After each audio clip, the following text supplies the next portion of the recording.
রামনবমীর আগে শুরু হয়েছে রাজনৈতিক চাপানুতোর। কেউ বলছেন রামনবমী পালন করতে গেলে বাধা পেলে প্রতিরোধ হবে, এমনকি প্রতিশোধ পর্যন্ত নেওয়া হবে। কেউ বলছেন অস্ত্র মিছিলের কথা। বিজেপির রাজ্য সভাপতি সুকান্ত মজুমদার বলছেন বাংলায় হিন্দুদের দেওয়ালে পিঠ থেকে গিয়েছে। আইন শৃঙ্খলা ব্যাহত হওয়ার কোনো প্রশ্নই নেই যদি অন্য কেউ অযাচিতভাবে রামনবমীর মিছিলের উপরে আক্রমণ না করে। নিঃসন্দেহে আমরা প্রতিহত করব। প্রথম কথা, আমার নিজেকে রক্ষা করতে হবে, আত্মরক্ষা করতে হবে। আত্মরক্ষার সঙ্গে সঙ্গে আমাকে প্রতিহত করতে হবে, এবং তারপরেও যদি প্রবল পরাক্রমী হয় তাহলে প্রতিশোধের দিকে আমাদের যেতে হবে। অস্ত্র মানে রিভলভার নয়, বোম নয়।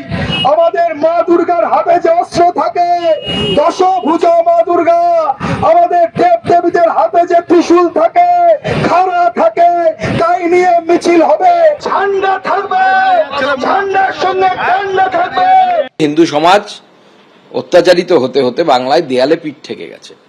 আমার মনে হয় হিন্দুদের রিটালিয়েট করা অর্থাৎ প্রত্যাঘাত করার সময় এসে গেছে। না হলে আগামী দিনে হিন্দুদের অস্তিত্বই পশ্চিমবঙ্গে বাঁচানো মুশকিল হয়ে যাবে। হিন্দু সমাজ হাজার হাজার বছর ধরে রামনবমী বা তাদের অন্যান্য ধর্মীয় অনুষ্ঠান করে আসছে। তাতে বাধার সম্মুখীন হলে হিন্দু সমাজ নিজের রাস্তা খুঁজে নেয় এবং বিজেপির সাথে থাকবে। বিজেপির পাল্টা সরব হয়েছে তৃণমূল বিধায়ক শওকত মোল্লা। তিনি বলছেন যে বিজেপি পরিকল্পিতভাবে বাংলাকে অশান্ত করতে চাইছে। কুণাল ঘোষ বলছেন ধর্মকে পলিটিক্যাল ইভেন্টে পরিণত করতে চাইলে পুলিশ বাধা দিতেই পারে।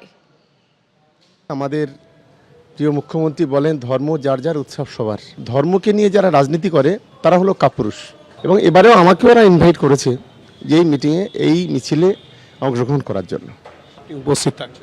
আমি চেষ্টা করব। জেনে শুনে যদি এমন কিছু জায়গায় গিয়ে এমন কিছু স্লোগান, এমন কিছু অঙ্গভঙ্গি, এমন কিছু প্রদর্শন করা হয় যেটা এই সামাজিক কাঠামোয় উচিত নয়, তো সেখানে তো পুলিশ প্রশাসন মনে করলে বাধা দিতেই পারে।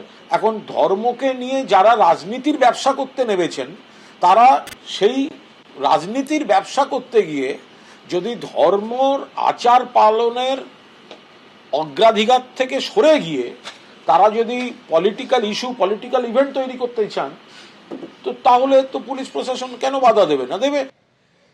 টার্গেট 26-এর বিধানসভা ভোট, তার আগে শুভেন্দু অধিকারী হিন্দু ভোট এককাট্টা করতে মরিয়া। তিনি বলছেন যে এটা বাঁচার লড়াই, সবাইকে একজোট হতে হবে, এবার আপনারা জেগে উঠুন। সেই সঙ্গে তিনি বলছেন হিন্দুরা তৃণমূলকে ভোট দেবে না বলে দাবি করেছেন তিনি। পাল্টা কটাক্ষ করেছে তৃণমূল। বিধানসভা ভোট হতে এখনো 1 বছর দেরি, কিন্তু এখন থেকেই হিন্দুত্বকে হাতিয়ার করে প্রচারে নেমেছে বিজেপি। কখনো মুসলিম বিধায়কদের চ্যাংদোলা করে রাস্তায় ফেলার হুঁশিয়ারি, কখনো আবার রামনবমীতে 1 কোটি হিন্দুকে রাস্তায় নামার ডাক দিচ্ছেন বিরোধী দলনেতা। এবার নিজের বিধানসভা এলাকায় গিয়ে হিন্দু ভোট এককাট্টা করতে জনজাগরণের ডাক দিলেন শুভেন্দু অধিকারী। আমি আপনাদের বলবো, দয়া করে জাগুন, উঠুন। এ লড়াই অস্তিত্ব রক্ষার লড়াই, এ লড়াই বাঁচার লড়াই। 85% ছিলাম, 67 হয়ে গেছে। আর 10-15 বছর পরে আমরা 50-এর নিচে নেমে যাব।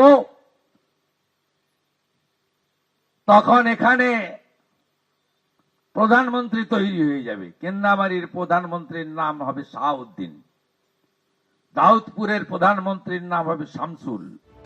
ধর্ম, হিন্দু মুসলমান, মন্দির মসজিদ, 26-এর বিধানসভা ভোটের আগে কার্যত বঙ্গ রাজনীতির অঙ্গ হয়ে দাঁড়িয়েছে এই শব্দগুলো।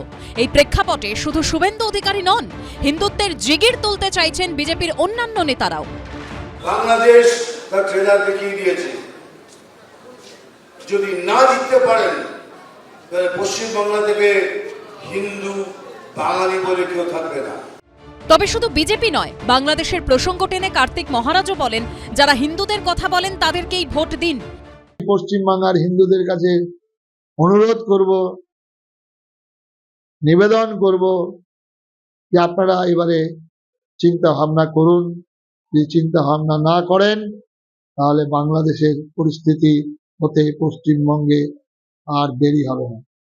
তাই আমি সন্ন্যাসী হিসাবে যারা আমার সমাজের কথা বলবেন, যারা আমার ধর্মের কথা বলবেন, যারা দেশকে সুরক্ষার দায়িত্ব দেবেন, তাদেরকে ভোট দেওয়ার জন্য আবেদন করব।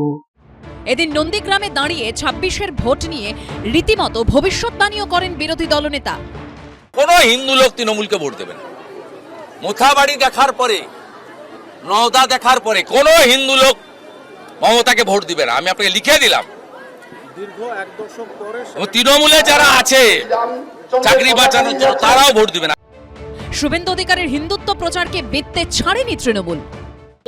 ওনাকে বলুন ভালো করে চারণ কবি মুকুন্দ দাসের সবকটা গান মুখস্থ করতে, আগামী 20 বছর ধরে এখন ওই গান গাইতে হবে।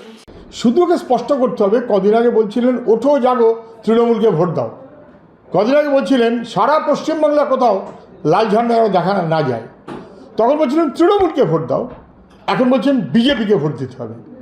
লাল ঝান্ডাটাকে মুছে দিতে হবে, তৃণমূলকে ভোট দাও অথবা বিজেপিকে ভোট দাও, তৃণমূল বিজেপি ওই মানভাবেই চলে। 21 বিধানসভা ভোটে পশ্চিমবঙ্গে অন্যতম প্রধান ইস্যু ছিল দুর্নীতি। এবার 26 ভোটে হিন্দুত্বকে সামনে রেখে কি বাজিমাত করতে পারবে গেরুয়া শিবির? বিটন চক্রবর্তী, অনির্বাণ বিশ্বাস ও সুদীপ্ত চক্রবর্তীর রিপোর্ট, এবিপি আনন্দ।